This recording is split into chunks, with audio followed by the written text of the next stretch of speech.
好，咁我哋首先咧睇一睇咧係paper 1B 嘅第一題。呢一題咧嘅第一部分咧就講到個滾油令到啲食物加溫度，用 PT 等於 MC delta T 嘅公式。咁呢個我唔特別講啦。咁就因為同學都大部分做到，咁我咧就由 B part 開始講。咁 B part 咧就大部分同學咧都攞唔到佢嗰個分啊，就係因為咧佢就提到咧係有好多嘅氣泡出現，咁咧就即係當嗰個嘅炸薯餅擺咗落啲滾油度有氣泡出現，咁其實咧係咩原因咧？係啦，咁我哋咧一齊睇一睇咧，有兩個答法咧係可以接受嘅。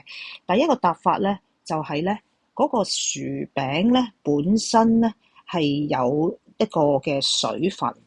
咁咧嗱，留意重要嘅字眼就係因為個水分喺一個高溫嘅情況底下，係賺取能量而變成氣體。各位同學，變成氣體好緊要，因為變成氣體咧，佢就會膨脹。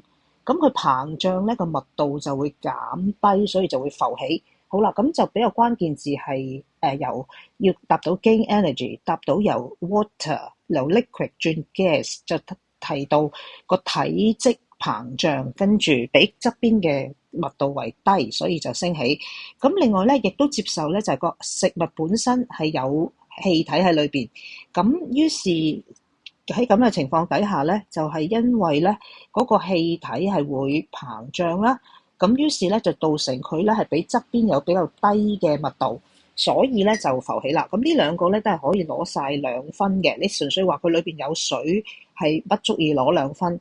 好，咁嘅第二個部分咧就好少同學答得啱。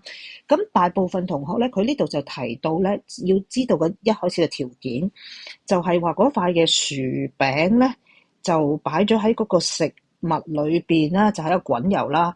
咁個滾油咧，其實一開始個滾油已經係有200度噶啦，即係話個滾油一開始已經係200度嘅滾油，跟住就仲要俾火燒佢。好啦，咁喺呢個時候先至加嗰啲薯餅入去，嗰個薯餅咧就係0.4個 kg。嗰啲滾油咧就係0.5嘅 kg，咁而嗰啲嘅薯餅咧當時咧係得4度嘅啫，當時得4度。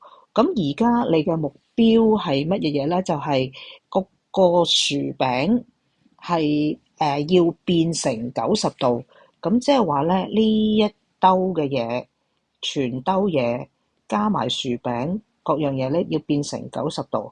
咁大部分嘅學生咧，就用咗係 PT 等於 MC delta T， 就用咗1155乘以個時間，就等於個薯餅就0.4，就乘翻薯餅嘅 specific heat capacity， 就應該係3430。咁跟住咧，佢就係由呢個咧，佢個溫度嘅差距咧，就係由4度變90度。但係呢條式係錯咗。點解咧？因為其實咧，啲油本身係200度，啲油係會貢獻啲能量出嚟嘅。咁所以咧，嗱呢個咧，你可以想像佢供應能量嘅，除咗有呢個 PT 之外，其實仲有一樣嘢。咁仲有乜嘢咧？其實咧，就係嗰啲滾油提供嘅能量。嗱，再提一次 PT 係嗰個火提供嘅能量。P.D. 係個火提供嘅能量，個滾油係有第二部分，而嗰個部分係乜嘢咧？就係呢個嘅0.5 kg 嘅油。咁咧個油嘅 specific heat capacity 咧，頭先係有講過嘅，就係1670啊，1670。咁咧呢個油咧係會貢獻佢自己啲能量出嚟，就係 MC1670，就乘以個溫度嘅差別咧，就係200度變咗90度。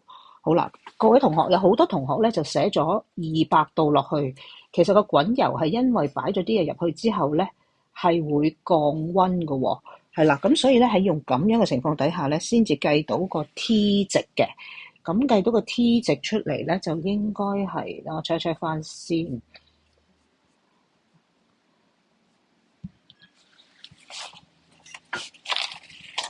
個 T 值計出嚟，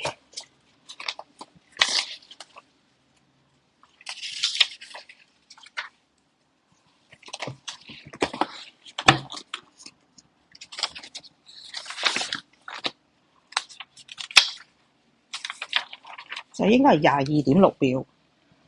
係啦，個 T 值計出嚟係22.6秒。好，咁大部分學生咧就係冇咗我頭先講到嘅呢個部分。咁請同學咧留意翻，咁詳細嘅咧可以睇翻個嘅喺 Google Classroom 裏邊嘅參考答案。